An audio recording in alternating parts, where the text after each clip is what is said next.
sa aking channel, no? So sa video natin ngayong araw is Raider 150 carb type reloaded, no? So tumawag sa akin si boss, ang sabi niya ipapa-check nga doon niya yung motor niya. So ang problema ng motor niya, nag-stack up daw yung kickstarter, no? So hindi masipa. So ang sabi ko na nga lang, dalhin dito sa shop para ma-check. So yun yung titingnan natin mga boss. So yun yung motor mga boss, no? Dinala lang yan dito sa shop, tinulak lang. So ang kwento ni boss, yung motor nagabit pa daw yan, tapos na-park pa niya doon sa parking. Nung time na gagamitin niya ulit, pinaandar niya, meron daw siya narinig na malakas na ingay doon sa makina, no? Tapos biglang namatay yung makina. Nung time na papaandarin niya na ulit, nung time na sisipain niya, hindi na daw masipa dahil nag-stack up na yung kickstarter.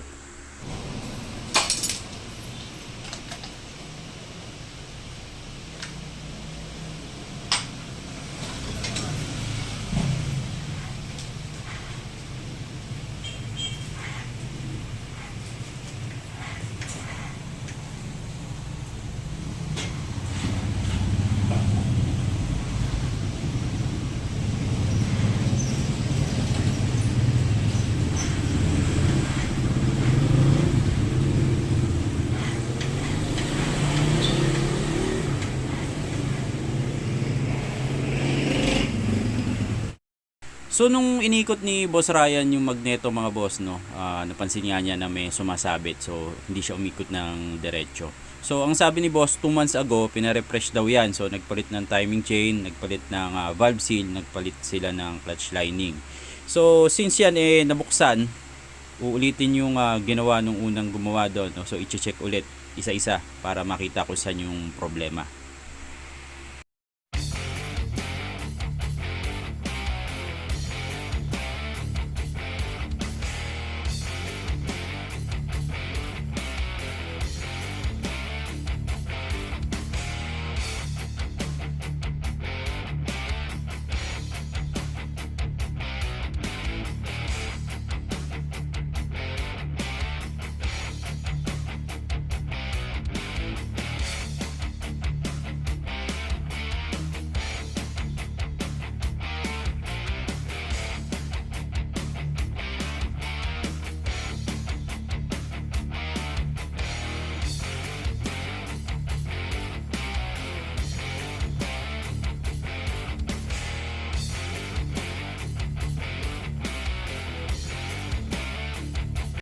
So, unang chinek ni boss yung tornilyo dun sa Vendix, no? Kasi yun nga, kapag ka nasira yun, pwede rin siyang maging cause nung stock up na kickstarter. Yun nga lang, sa kaso sa motor ni boss, maayos yung Vendix niya, no? So, hindi yun yung problema kung bakit nag-stock up yung kickstarter ni boss.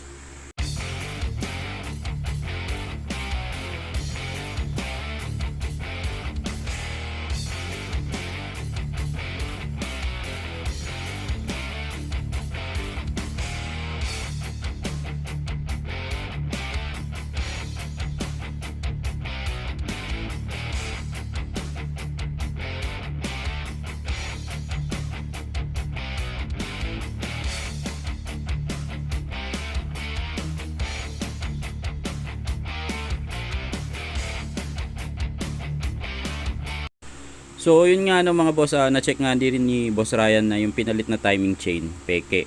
Tapos sunod naman niya na ginawa, i-check niya yung tensioner. So yung tensioner niya okay pa yan, so ibabalik lang yan, i-reset lang.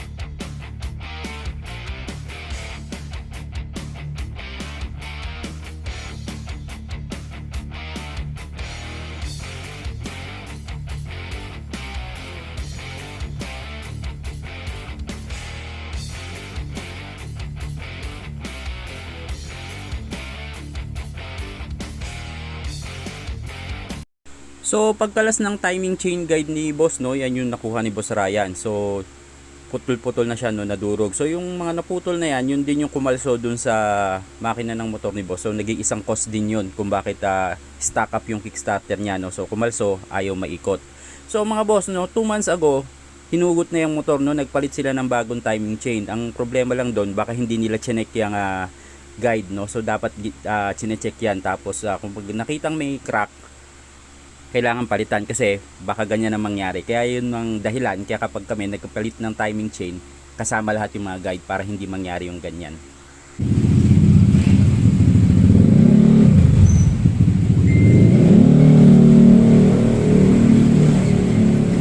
Pinalitan ko eh. Lagi nang may crack ko eh. Pinalik lang.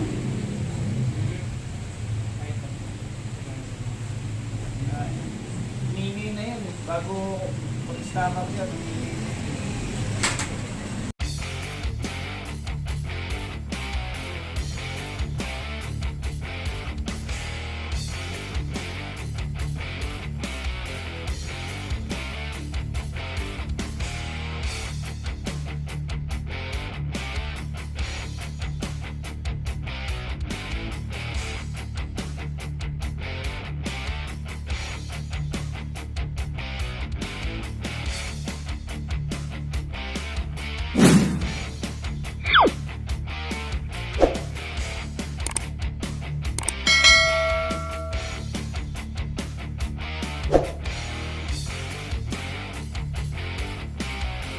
So yun mga boss, no, after hugutin ni Boss Ryan hanggang black, na check nga niya na yung piston hindi daw nilinis yon. Tapos yung mga piston ring stock up. So ibig sabihin refresh kunwari yung ginawa pero hindi naman ginalaw yung piston, no. So sayang lang. So nabanggit nga din ni boss na nagpalit sila ng clutch lining, no, kaya bubuksan din ni Boss Ryan yung kanan.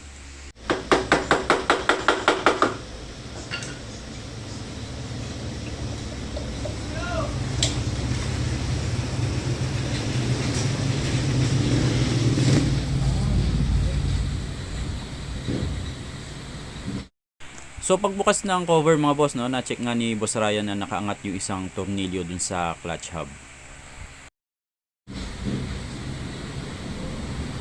Bago lining yan.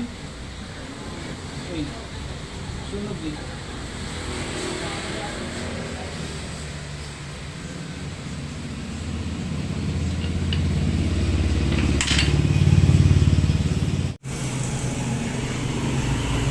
Putol eh.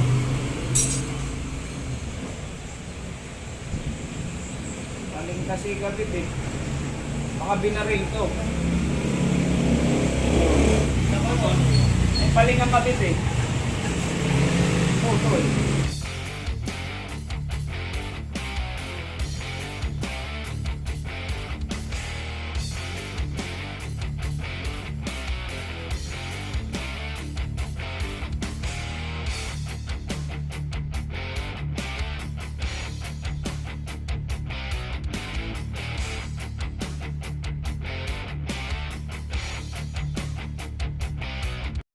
So, yan yung mga pyesa nga nakuha dun sa motor ni boss, no. May mga piyeke, meron din namang sira. So, lahat yan papalitan ng bago, no, original.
baliktad eh. Ayun dapat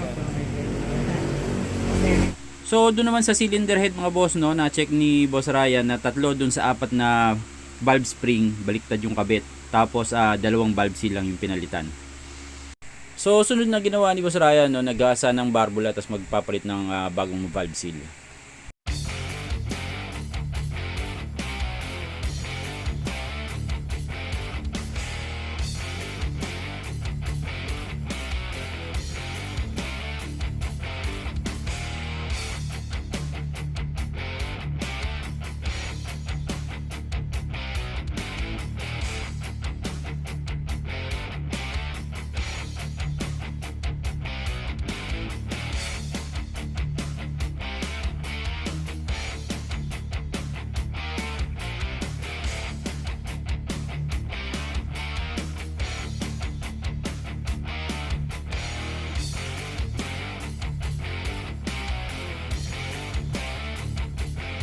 So sunod naman na ginawa ni Boss Ryan, no, nagkabit ng bagong timing chain saka mga guide.